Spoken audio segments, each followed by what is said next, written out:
Hey everyone, this is Kristin from KristinCoaching.com, and thank you so much again for joining me for another video today. We're going to be talking about when to cut family members out of your life, when it's time to do that, okay?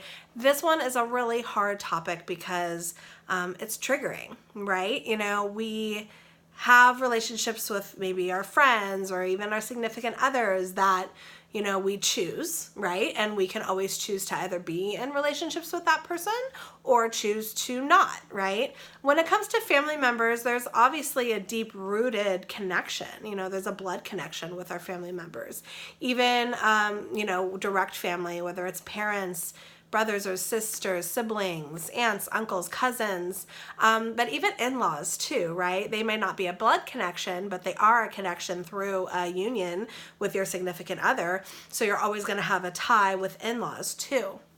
So I wanted to do this video on when to know when it's time to cut certain family members out of your life, because at some point relationships, I don't care what kind of a relationship it is, can get to the point of toxicity. It can get to the point where you are negatively impacted, severely impacted by it, and being around that person is doing you a disservice in many, many ways. So I'm actually gonna keep this very simple, okay? This doesn't need to be a complicated answer of when to know it's time to cut people out of your life. It's actually pretty simple. So there's 3 things that you need to pay attention to, and if these are happening to you, if even one of these 3, it's definitely time to cut people out. If you can't cut them out completely, then you need to figure out a way to at least set very, very firm, strict boundaries of maybe limiting contact with people, limiting, you know, frequency, you know, in terms of how often, or the time, the amount of time you actually spend with them. You know, there's boundaries that you can put around this if you can't completely cut people out, okay? But you do need to be doing something to take care of yourself, and I want you to know that. That is what's most important. You need to be asking yourself, okay, how can I take care of me, you know, having to be around this person or having this person be in my life if that person needs to be in some way. But you need to know when it's not okay, when this type of a relationship is super unhealthy and, you know, you shouldn't be around this type of an environment, okay? 3 things that are happening to you, and again, if even it's just one of the 3, certain strict boundaries need to be set, if not cutting that person out completely. Number 1, if this family member, whether it's the blood relative or an in-law, if a family member is physically harming you or have physically harmed you in the past, you know, maybe they've pushed you, hit you, punched you, kicked you, did something to physically hurt you, that's not okay. Your safety is number 1, and that's in any relationship, whether it's a family member, your significant other, friends, I don't care who it is. If anybody is physically harming you, that is assault. That is not okay. You deserve to be physically safe around the people that you are with, that you are around. So if you're being physically harmed or have been physically harmed by this person, I would choose not to be around that person because I wouldn't feel safe to do so. That's not okay, and that is an absolute deal breaker. I've told you guys that that's a deal breaker in an intimate relationship. Well, I think that's the same for a deal breaker in a familial relationship as well, okay? So your physical safety is number 1. So if you have been physically harmed or are being physically harmed, that is an absolute no-no, and that's not okay.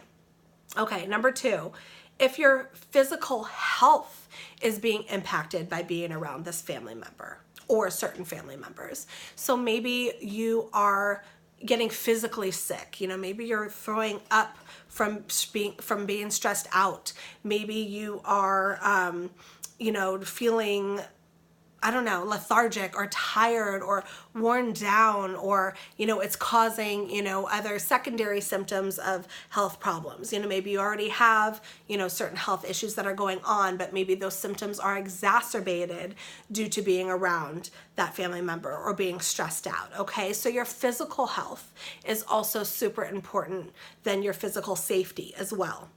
So you need to ask yourself, how is your physical health? You know, how am I feeling when I'm around them? Am I feeling okay, or am I getting super, super sick in whatever capacity that may be? Because a lot of people do get impacted in that way, and that's not okay. There needs to be a huge boundary setting on that, whether you cut that person out completely or you have very, very strict rules and boundaries that you set in place for yourself to take care of you. Because again, you are number one, you are most important, okay?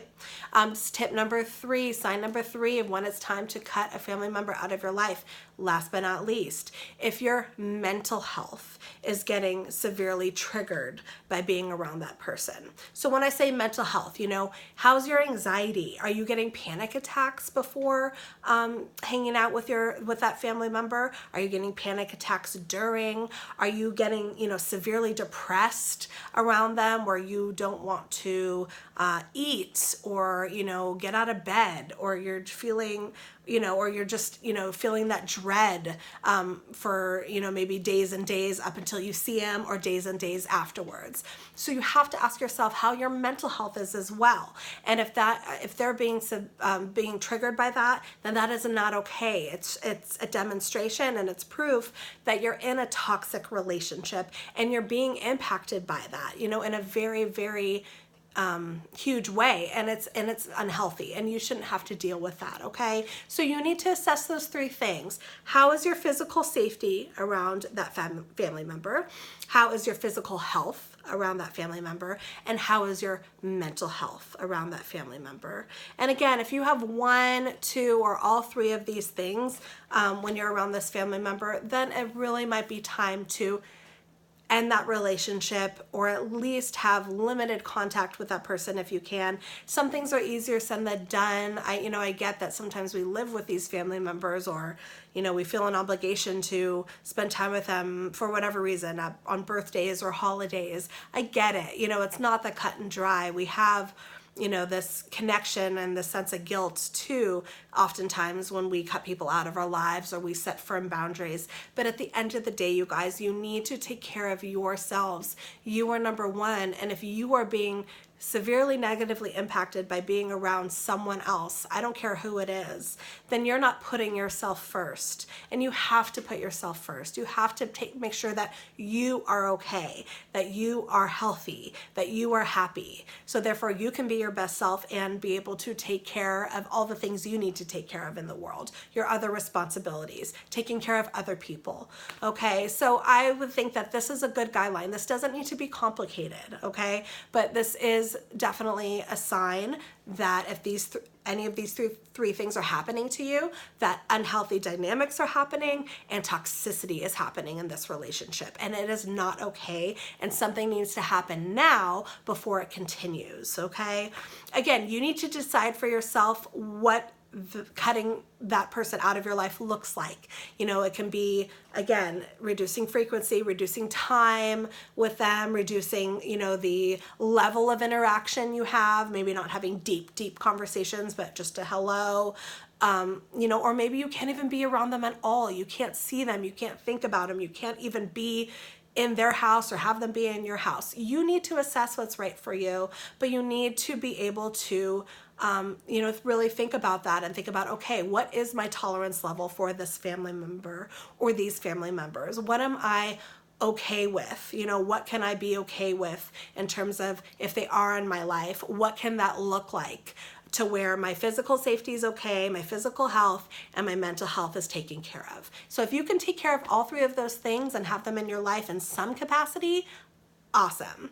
If you can't even be around them at all because one of those 3 things are being impacted, then it might be time to cut ties, okay? So I hope that this video was helpful for you. Those are my suggestions. I think they're really important. I think a lot of people are struggling with this with family members, and so it's really important to have a guideline of what is not okay to be accepting in your relationship with them, okay? If you have any questions or comments, leave them below. I'll get back to you as soon as I can. And thank you so much for watching. Again, this is Kristin from KristinCoaching.com, and I'm going to see you next time. Bye.